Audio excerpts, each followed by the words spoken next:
Welcome to Stars and Stripes. Our flag is the symbol of freedom and justice for all. Many brave Americans fought and died for this freedom. America was founded on Judeo-Christian principles.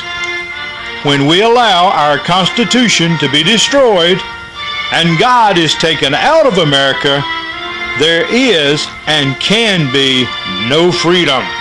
Welcome to Stars and Stripes. I'm your host, Pastor Kenneth Jones. Today I'm in the home of Michael Karachun, a man that is very colorful, a man about truth. Today we're going to be talking about biblical and natural things.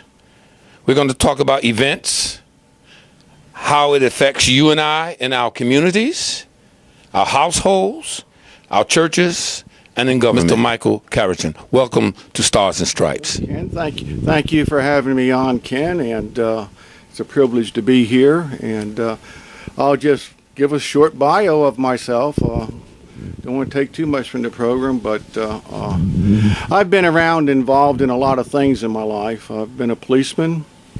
I've been in investments and insurances, had every kind of license you can think of, handling large sums of money and small sums. Through that, I've met the richest people and the poorest people.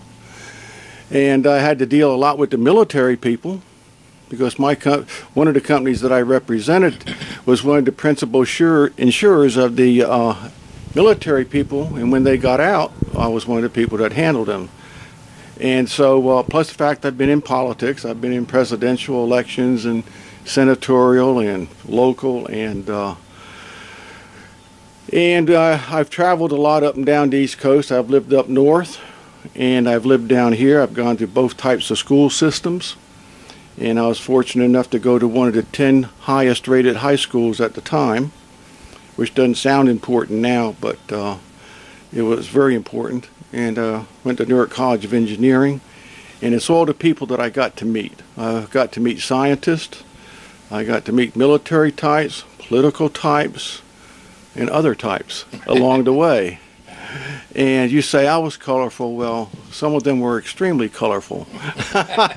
And we shall just leave it at that. And at any rate, I've been up to the halls of Congress, and I've been down other halls. And so at any rate, early on I found out in high school when I was asked to make a speech to the whole school assembly, and it's a large school, probably had 3, 4, 5,000 students in it. And a person from government was there, I mean from Washington. As a matter of fact, there were several. But anyhow, what came out of it all at the end, they let us know that there was going to be a change in the educational system. And that what industry was looking for was to get everybody on a certain type of plane. Got that right from the horse's mouth. Well, my class was the last class to graduate before the new system kicked in. And within a short period of time, my school went from one of the top ones in the United States to where they had to have police on every floor. The doors had to be locked. There was rapes and everything else. Okay, and that went through the whole school system in the United States. But that's not what we're here to talk about today. Well, let me stop you there, because one of the questions that the people want to know is the lawlessness that you see in America. What you're saying to me now is that this lawlessness didn't just start, that it's been started, and we're seeing the effect of what started with you in your class. Yeah. And I take it for granted by looking at the gray hairs, you're not a very young man, so therefore you was in school during that time, and you were a younger man than you are today. Tell us a little bit more. Well, I graduated in 1963. Now I graduated up there in New Jersey. In the school system I went to, they had a half-year system. They graduated students because they had so many. And they had every 6 months they would graduate, in others, which they later changed over to the year system. And they had specialized courses. If someone wanted to learn trades, they had real true trade schools. You notice how I said that? Real true trade Yes. schools, not jokes. You went in there, you handled real equipment. If someone wanted to become a scientist, they had grade levels for those. If those that did not want to go to college, then they had grade levels for that. Nowadays, everything is, and this is how we're told it was going to be, everything was going to go down to the lowest common denominator. When I was in school in the 6th grade, we were already studying the Constitution, reading it, the Bill of Rights, the letters of Confederation, writing reports. And I hear people to say today, well, they can't understand that old language. They can't, well, how can you really interpret this or that? Well, we were in the 6th grade. We had no problems. So my question is, has the educational system really gone that low in this country now during that period of time? Yeah. Because back in the 6th grade, we had no problems. When I was in high school, we were already handling calculus, advanced algebra, advanced geometry. Nowadays, these kids have got to graduate some kind of college to get at a level that we were at in high school. We were already reading prose and everything in English, and we were studying real history. Nowadays, they've got Common Core that's coming out, and parents all across the country are complaining about Common Core because literally what they have done is they have read the books that are coming out that are supposed to be history, and the people in charge of our educational system, if they didn't like something in history, I'm just telling you what the parents said. They have taken their eraser and erased it out of the book and then wrote it down in these new textbooks the way they want the history to be. So our children aren't learning truth. And one thing I learned a long time ago in school, if you don't know where you've come from, you can't possibly know where you are, and you can't possibly know where you're going. Amen. So these children nowadays are learning a false history, so they don't know where this country's been. That way they can't understand where we are and why we're going to go someplace. So if you don't think this kind of confusion is out there, look in any school. If you don't think that kind of confusion is out there, pick any state. It doesn't matter where you go. And the strangest thing is, there's so much confusion, people don't even know the Constitution. And our people in the halls of Congress think they can break the law at will because the Constitution, they have said, is antiquated. But anybody that's ever studied it knows it's the most advanced legal document, the most advanced that's ever been written in the history of man. And people say they can't understand it and get their hands on it. I got a book, Barnes & Noble, nice hardcover. This came from Congressman Jones. You mean to tell me that people can't read this simple language in here? And what it says in here, the Constitution is the law of the land. Right. So that means that all statutory law, which is different from constitutional law, cannot supplant the Constitution, or else it's an illegal law. Right. Now, what they have said in Congress and in the Senate, they don't go by the Constitution anymore. They have blatantly said this to anyone that's listened to the speeches, Harry Reid and all the rest of them. And there's even been court cases on this. Well, now, if we have a lawless government that says that the law of the land no longer counts, then that means they can pass whatever laws they want to do whatever they want to do, which is what they have said they're going to do, and what our president, who is questionable now because there's articles of impeachment which haven't been followed through, questioning a lot of things. We're not going to get into all that because that's a really heavy subject. And we have what's known as a constitutional crisis over all of this. People don't understand what a constitutional crisis is. What it means is if you don't settle it, you destroy your country. Let me just leave it at that, okay? Now, the average person doesn't know all these things because they keep saying, well, it can't happen here in America. Well, when I was growing up, all my mentors and all my people that I knew that had just gone through the Second World War and had been around the world and everything, they were saying, we're not going to let these sort of things happen in this country, what we've seen around the world. It will never happen here. Well, everything that they said wasn't going to happen, it has happened. And not only isn't it happening, but a person made a speech up there in Congress and said he's got a telephone and he's got a pen and he'll do what he wants to. Well, that right there says that he's a lawbreaker. The Constitution says the Congress has certain jobs to do. He has certain jobs to do, and he is not a dictator. And then the Senate comes along and says, well, he can do what he wants to.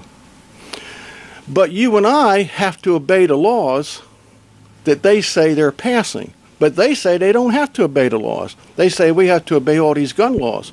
Well, they themselves have armed guards guarding their houses, guarding their persons, where they carry guns themselves, like Mrs. Feinstein wants to pass all these laws, but she carries a gun. Why are they special? You mean to tell me Mr. and Mrs. America is not special? Mr. and Mrs. America is supposed to be at their feet? If we can't have guns to defend ourselves, that congressman should not have a gun. That senator should not have a gun. That Supreme Court justice should not have a gun. Their bodyguards should not have guns. Then why should the president be special? The law is supposed to be equal for everybody. But no, you go and look at the president of the United States, he is surrounded. He's got all the protection in the world. He doesn't live out here like we do. Then here somebody breaks in your house, you had better be ready. He don't have to worry about it. He's got the Secret Service, he's got the military, he's got everybody. They are so removed from reality out here. They don't even realize that people are starving out here because they got their 3 squares paid for in the Congress. If you've ever eaten at the Capitol like I have, they got free haircuts, they got retirement that's different from us, they have got health care that's different from us. Why are they special? I thought they were Americans. Let me ask the question from what my last research on the average congressman or senator. I think it was a figure of $17,000 a month for the rest of their life that they never had to put into. Whereas when we retire on a job, we have to pay into this retirement in order to get this pension. Tell me something. Is that fair? Well, there's nothing fair. When you sit there and you look at what they've got to do it, and that's just one of their perks. Now, you let somebody go and try and get their retirement. They try to get it out by a certain age, it's taxed. And they may change the rules. And now the government's they're talking about up there, hey, wait a minute, we might need to go after these retirements. Why go after the retirements? It's not their money. Why is it when they take money like that, it's not stealing?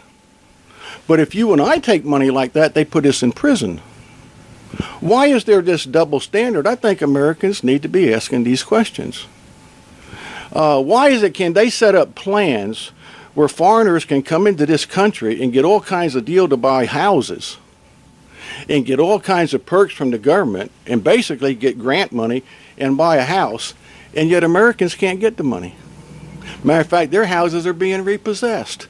They can't even keep jobs because when you get the trade agreements that we've made, the trade agreements are completely against, especially small business. I know my son's in business, and he can tell you the paperwork. It seems like the government is purposely trying to put all the small businessmen out of business on purpose. Now, they get out there every election and they'll talk about they're for small business. But wait until you see all the laws that Mr. and Mrs. America, who's sitting home watching television, don't know about. Wait until you see all the forms they got to fill out. Wait until you see all the extra taxes that are thrown on them, all the extra penalties that are thrown on them. These congressmen and senators, in my estimation, are lying. Why are they making the tax code so complicated when everybody knows they can simplify, but they won't do it? That's because they don't have to worry about it. You go and look and see, are there any poor congressmen and senators? Don't presidents get rich by the time they're out? Go look and see what their real salaries are. I think Mr. and Mrs. America need to be concerned about why they can get so rich on such a salary. There must be something more going on. And I think Mr. and Mrs. America need to be asking these questions because they're losing their jobs. But you don't see these people in the Congress suffering. You don't see their kinfolk suffering, the ones that get, little side deals. You don't see this happening. Now, do you? We've got whole cities going bankrupt, like Detroit. Used to be one of the major manufacturing cities in the whole world. Now, it looks like somebody dropped an atom bomb on it. Why? Well, when you look at the trade agreements, there is no way an American business like that can stay in business. Let's talk about that subject of economics in America. Why is there a decline in the economic system in America? Causes, reasons, and how we can bring it back. I was fortunately in the situation to learn all this stuff. And the thing about it is you have to tie it to the banking industry. And then you find out in tying it to the banking industry that there's a very small group of people that control the whole banking industry in the world. They control the whole flow of money. When you see the ones that are tied to them, all of a sudden you begin to understand the economics of the things. Like everybody thinks the Federal Reserve is part of the government. It's not. It's a private bank. They have stockholders. They have made trillions of dollars. They have never had their books audited. Nobody knows where the money goes. Nobody knows what happens with it. But the American people are responsible. Why should they be responsible to such a private bank? What happens to all the money? Where does it go? I think these are questions Americans need to be asking, especially those that now are having to go to food banks, those that are having to go live out in the street. Don't you think they should be asking these questions? Why are people in this country so apathetic, thinking it can't happen to them when they've lost their retirements? Their sons and daughters are fighting in wars they don't understand. And that's another big subject. Why aren't they asking these questions? You know, Mike, it's unfortunate. And I see so many men and women who came from the different wars. Vietnam is one in particular, because that's where I was during that time. And you see the Iraqi war, they come back and the jobs are not here. Now, veterans usually have preferences and they get these jobs, but the manufacturers and the jobs are not there. So if you don't have a job for a person, you can't just give a man a job if there is no job. What can we do about that? First of all, people are going to have to educate themselves about the truth of what's really going on in this country and has been going on. If they think that all these world trade agreements were in favor of the United States, it was not. The people that are in control of the banking industry have come right out and said there's thousands of pages of documents people could read if they'd just take the time. There have been many whistleblowers that have come out. There's so much information out there. For someone to be ignorant of this, it's their fault. It's their fault. They have come right out and said, plain, and they have built a monument to it down there in Georgia. And what they have said is they're going to have a one world government, and they're going to be in control, and you're going to be their slave. Now, if you don't think that that's what they've said, you need to look at some of the laws that are on the books of the United States. I know because I was sitting right up there in Raleigh on an issue, and there was the lawyers on this side and the state lawyers on this other side. And I was there. We were talking about an issue. The lawyers literally broke out the law books and read the Riot Act, as sort of speaking. And let me tell you what the Riot Act said that's in the laws. That your children don't belong to you, they belong to the state. You only have the privilege to bring them up, that they can take them whenever they want to. Since when is a human being a property of the state? Well, when you read the federal laws, and I've had lawyers show me this, and other people show me this, and I've read the laws myself. You are property of the government. Well, if you're property of the government, why aren't you a slave then? And that laws, when you read them, says they can do anything they want to you anytime they feel like, because you're property, right down to taking your life. Now, the government and people in government don't tell you this because it doesn't sound good. No. Matter of fact, the main thing about you, when they figure out loans and all this stuff that you hear on TV about getting money and all this stuff, every human being in this country has a loan value on their life. So that's how they figure out a lot of this debt stuff. Can you imagine this? You have loan value. Isn't that? Now, when your loan value is no longer worth anything, well, you may fall under a panel in this new insurance because you're not productive for society. Hey, I'm just telling you, if anybody has listened to the speeches, they've said this. I'm just parroting what they have said, the authorities have said here now, you fall under a panel. Why should you, this old person that's not, contributing to society, get all this health treatment? Why, you're taking away from the others. You hear, just have some pain pills and just go and die. That's literally what they have said. Well, these poor soldiers coming back, have you noticed they're begging for arms and legs? Why? That means that's how little we care for our soldiers? I dealt with thousands of soldiers. You mean to tell me people have laid their life on the line for this country, they've got to come back and beg for a leg, a man that's lost a leg, a man that's lost an arm? Why? Why should they be begging for anything? But they come back and they're begging. I've seen some of the housing conditions they've had to live under. Why? It's atrocious. Sad. And what I'm saying is, this is how our Congress and how our White House sees the average American. People can be strangers in this country and come in, and everybody talks about it in the soda shops and talks about it in the coffee shops. They all talk about it, but they won't talk like this to you. They're afraid to. They'll tell you they're afraid of reprisals from the government. They'll tell you that. They come right out and tell you that. They've told me that many times. And there are reprisals. Look at what happens to the whistleblowers. They are soon forgotten. You don't hear from them anymore. I like to talk about where you feel the church can play an important role in our communities and in government. Well, as you know, I do teach in the Bible, and I do teach classes. And I've heard a lot of preaching over the years. You know what I found out is that when you actually get in there and stop listening to everybody and do it for yourself for real, that a lot of what you've been told is not so. What I found out is, as a Christian, God holds you responsible for things. You are responsible for how you take care of your country. You are responsible for how you take care of your family. You are responsible for how you take care of yourself. You have responsibilities.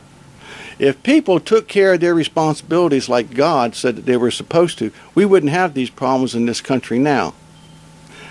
You can't live the good life and ignore everything and think it's going to go on. The good life has to come from somewhere. There are certain principles to the good life.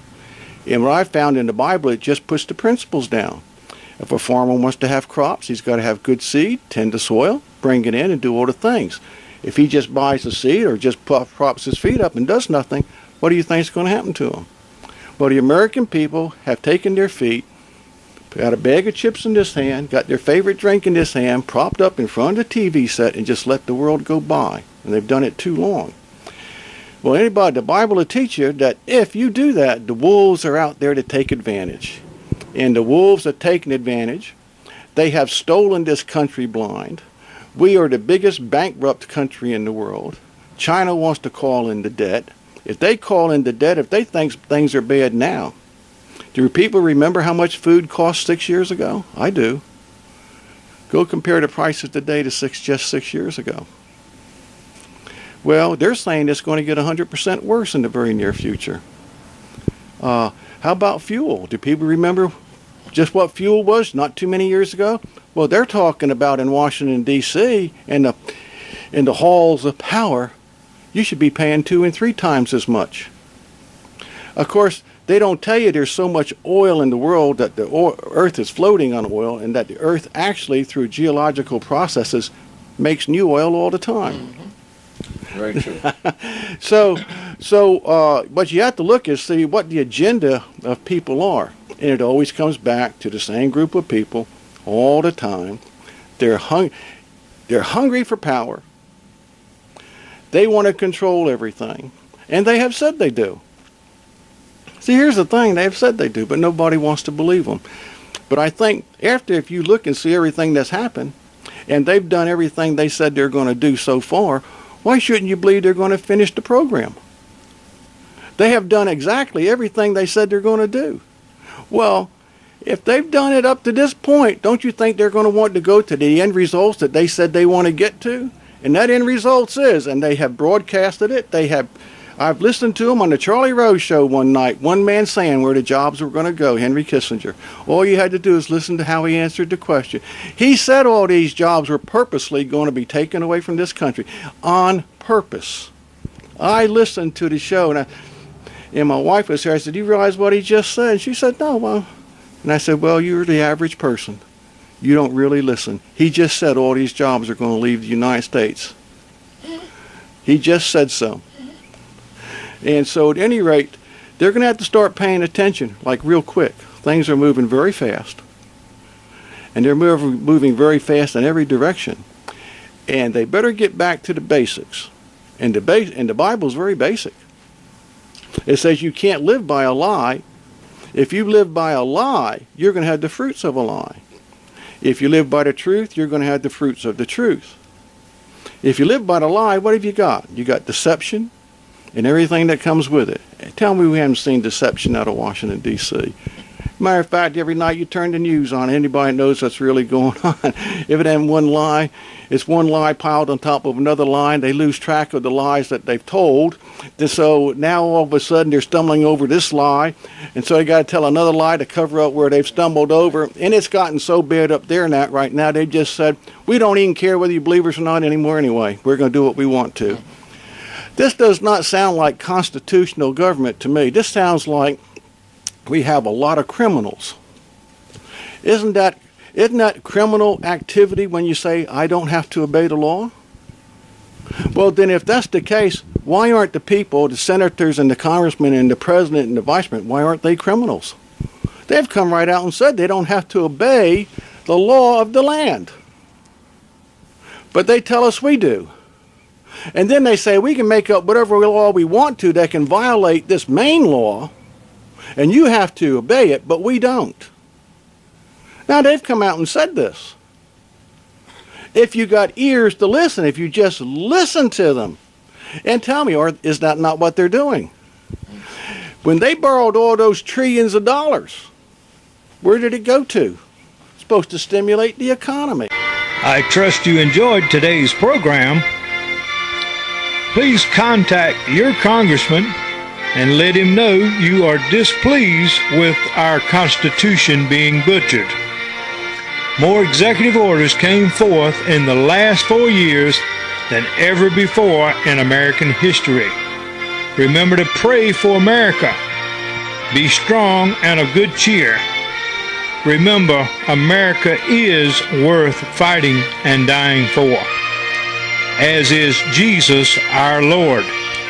Until next time, this is Kenneth T. Jones saying, so long, friends.